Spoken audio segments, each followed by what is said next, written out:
ನೋಡಿ, ಬಿಡದಿಯಲ್ಲಿ ಸರ್ವೆ ಮಾಡಬೇಕು ಅಂತ ಬಂದಂತಹ ಅಧಿಕಾರಿಗಳಿಗೆ ಅಲ್ಲಿನ ರೈತರು ಪರಕೆ ಪೂಜೆಯನ್ನ ಮಾಡಿ ಕಳಿಸಿದ್ರು. ಈಗ ಮತ್ತೆ ಅಧಿಕಾರಿಗಳು ಸರ್ವೆಯನ್ನ ಮಾಡೇ ನಾವು ಮಾಡ್ತೀವಿ ಅಂತೇಳಿ ಈಗ ಬಿಡದಿಯತ್ತ ಮುಖ ಮಾಡಿದ್ದಾರೆ. ಅಧಿಕಾರಿಗಳ ಮೇಲೆ ಹಲ್ಲೆಯನ್ನ ಮಾಡಿದಂತಹ ರೈತರು ಕೂಡ ಯಾರ್ಯಾರೆಲ್ಲ ಹಲ್ಲೆ ಮಾಡಿದ್ರು, ಪರಕೆ ಪೂಜೆಯನ್ನ ಮಾಡಿದ್ರು, ಕಲ್ಲು ಎಸೆದಿದ್ರು ಅಂತವರ ವಿರುದ್ಧ ಈಗ ಎಫ್ಐಆರ್ ಕೂಡ ದಾಖಲಾಗಿದೆ. ಬಿಡದಿ ಠಾಣೆಯಲ್ಲಿ 20ಕ್ಕೂ ಹೆಚ್ಚು ರೈತರ ವಿರುದ್ಧ ಎಫ್ಐಆರ್ ಆಗಿದೆ. ಬಿಡದಿಯಲ್ಲಿ ಸರ್ವೆ ಅಧಿಕಾರಿಗಳಿಗೆ ಪೊರಕೆ ಏಟು ಬಿದ್ದಿತ್ತು. ಅಂತಹ ಅಧಿಕಾರಿಗಳ ಮೇಲೆ ಯಾರೆಲ್ಲ ಹಲ್ಲೆ ಮಾಡಿದ್ರು ರೈತರು, ಅವರ ವಿರುದ್ಧವಾಗಿ ಎಫ್ಐಆರ್ ಆಗಿದೆ. ಬಿಡದಿ ಠಾಣೆಯಲ್ಲಿ 20ಕ್ಕೂ ಹೆಚ್ಚು ರೈತರ ವಿರುದ್ಧ ಎಫ್ಐಆರ್.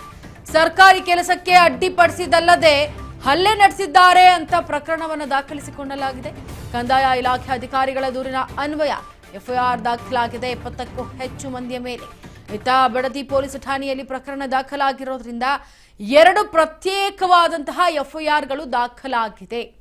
ಎಸ್ ನೋಡಿ, ಕಂದಾಯ ಇಲಾಖೆ ಅಧಿಕಾರಿಗಳ ದೂರು ಕೊಟ್ಟಿರೋ ಅನ್ವಯದಡಿ ಎಫ್ಐಆರ್ ದಾಖಲಾಗಿರೋದು. ಏನಂತಂದ್ರೆ, ನಾವು ಮಾಡುವಂತಹ ಸರ್ಕಾರಿ ಕೆಲಸಕ್ಕೆ ಅಡ್ಡಿಪಡಿಸಿದ್ದಾರೆ, ಅದಲ್ಲದೆ ನಮ್ಮ ಮೇಲೆ ಹಲ್ಲೆ ಮಾಡಿದ್ದಾರೆ ಅಂತ ಹೇಳಿ ಆ ಪ್ರಕರಣವನ್ನ ಸಂಬಂಧಪಟ್ಟಂತೆ, ಹಾಗೆ ನಮ್ಮ ವಾಹನಗಳಾಗಿರಬಹುದು, ನಾವು ಏನು ತಂದಿದ್ವಿ ಆ ಒಂದು ವಾಹನಗಳ ಅಂದರೆ ಸರ್ಕಾರಿ ವಾಹನಗಳು ಸರ್ಕಾರಿ ಕೆಲಸದಲ್ಲಿ ಇರುವಂತಹ ಸಮಯದಲ್ಲೇ ಅದರ ಮೇಲೆ ಅಟ್ಯಾಕ್ ಮಾಡಿರೋದ್ರಿಂದ, ಕಲ್ಲೆಸ್ತಿರೋದ್ರಿಂದ